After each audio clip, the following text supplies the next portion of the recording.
Hello বন্ধুরা, আসসালামু আলাইকুম। রান্নার চ্যানেলে তোমাদের স্বাগত।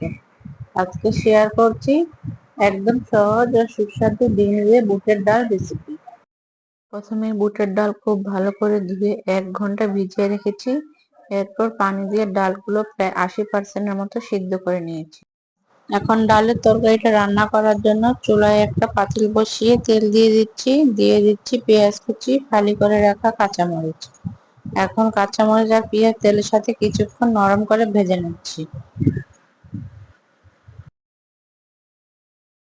পেঁয়াজের মধ্যে হালকা বাদামি কালার চলে আসলেই এখানে পানি দিয়ে দিচ্ছি মশলা কষিয়ে নেওয়ার জন্য।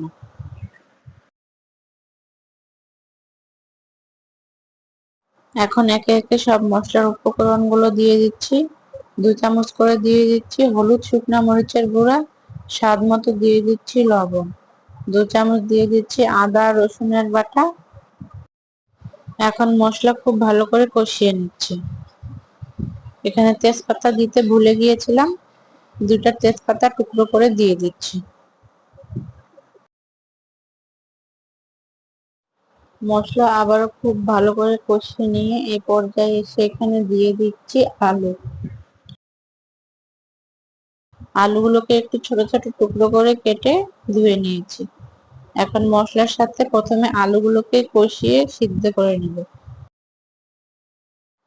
এখন এখানে হাফ কাপের মতো পানি দিয়ে নেড়ে চেড়ে আলুগুলোকে ভালো করে কষিয়ে নিচ্ছি।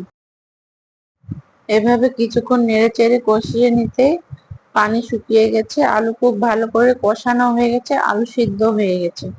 এ পর্যায়ে এসে এখানে দিয়ে দিচ্ছি আগে থেকে সিদ্ধ করে রাখা বুটের ডাল। ডাল সিদ্ধ করার পর সামান্য কিছুটা পানি ছিল, সেই পানিটাও দিয়ে দিচ্ছি ডাল কষিয়ে নেওয়ার জন্য। এখন মশলা আর আলুর সাথে এভাবে নেড়ে চেড়ে ডাল মিশিয়ে নিয়ে কষিয়ে নিয়েছি খুব ভালো করে।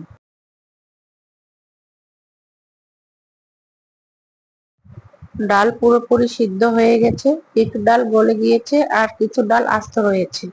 এখন ডালটাকে একটু পাতলা করার জন্য এখানে দিয়ে দিচ্ছি পরিমাণ মতো গরম পানি। পানি দিয়ে একটু নেড়ে চেড়ে দিচ্ছি। এখন ঢাকনা দিয়ে ঢেকে রান্না করে নিচ্ছি ভালো করে একটা বলক আসা পর্যন্ত।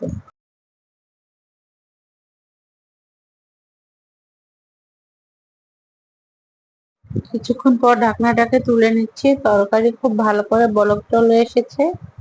একটু নেড়ে দিচ্ছি।